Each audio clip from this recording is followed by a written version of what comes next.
Hello friends, எல்லாருக்கும் வணக்கம். எல்லோரும் எப்படி இருக்கீங்க? நல்லா சேஃபாக இருப்பீங்க அப்படின்னு நம்புகிறேன். இன்றைக்கி நம்ம நிக்கீஸ் கிச்சனில் நம்ம பார்க்க போகிறது கொஞ்சம் வித்தியாசமான ஒரு தேங்காய் சட்னி அரைக்க போகிறோம். எப்பயும் பண்ணுறதை விட கொஞ்சம் டிஃப்ரெண்ட்டாக இருக்கும். பட் டேஸ்ட் வைஸ் ரொம்ப நல்லாயிருக்கும். இது இட்லி, தோசை, பொங்கல் எல்லாத்துக்குமே சூப்பராக இருக்கும். இது எப்படி பண்ணுறதுன்னு பார்த்துடலாம் வாங்க. இந்த தேங்காய் சட்னி அரைக்கிறதுக்கு முதல்ல ஒரு மிக்ஸி ஜாரில் அரை மூடி தேங்காவை நான் இந்த மாதிரி கட் பண்ணி எடுத்துருக்கிறேன். தேங்காவை வந்து இந்த மாதிரி கட் பண்ணி எடுக்கும்போது அடியில் அந்த கருப்பு கலரில் ஓட்டோடு எடுத்துடாதீங்க. அது வந்து உடம்புக்கும் நல்லதில்லை, டேஸ்ட்டும் நல்லா இருக்காது. இப்போ அடுத்ததாக பார்த்தீங்கன்னா இதில் ஒரு கைப்பிடி அளவுக்கு பொரிகடலை, பொட்டுக்கலைன்னு சொல்லுவாங்க இல்லைங்களா, அதை சேர்த்துக்கலாம். அரை மூடி தேங்காவுக்கு ஒரு கைப்பிடி கரெக்டாக இருக்கும்.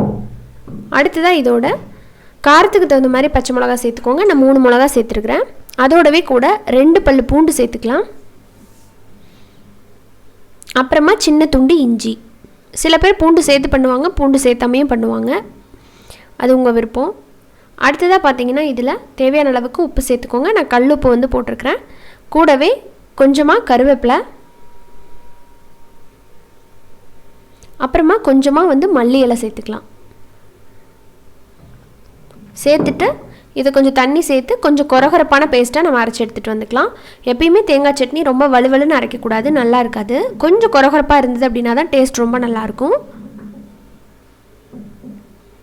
இப்போ அரைச்சிட்டு வந்து இந்த மாதிரி ஒரு பவுலுக்கு நம்ம ட்ரான்ஸ்ஃபர் பண்ணிக்கலாம்.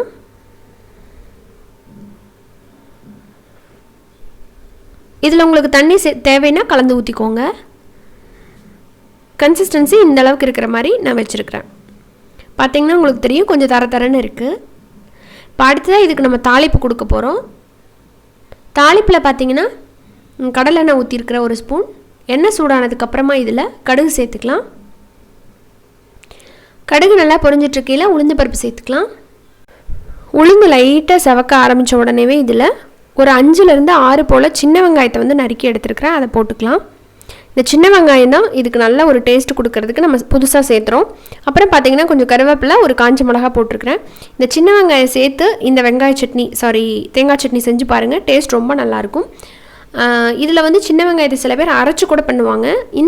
அந்த மெத்தடை விட இது வந்து கொஞ்சம் எஃபெக்டிவாக இருக்கும். நீங்கள் ட்ரை பண்ணி பாருங்கள்.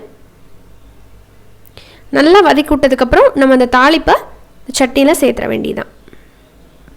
அவ்வளோதான், ரொம்ப சிம்பிளான நம்ம சின்ன வெங்காய தேங்காய் சட்னி குயிக்காக ரெடி பண்ணியாச்சு. இதே மாதிரி இதே அளவுகளோட உங்கள் வீட்டில் இந்த சின்ன சேஞ்சஸ் தான் ரெடி பண்ணி இந்த சட்னியை செஞ்சு பாருங்கள், உங்களுக்கும் பிடிக்கும். செஞ்சு பார்த்துட்டு உங்களோட ஃபீட்பேக் சொல்லுங்கள். அண்ட் இந்த வீடியோ உங்களுக்கு பிடிச்சிருந்தது அப்படின்னா மறக்காமல் நம்ம சேனல் நிக்கீஸ் கிச்சனை சப்ஸ்கிரைப் பண்ணிவிட்டு கூட இருக்கிற பெல் ஐக்கானை கிளிக் பண்ணுங்கள். இன்னொரு இன்ட்ரெஸ்டான ரெசிபியோட உடனே பார்க்கலாம். நன்றி, வணக்கம். Stay home, stay safe.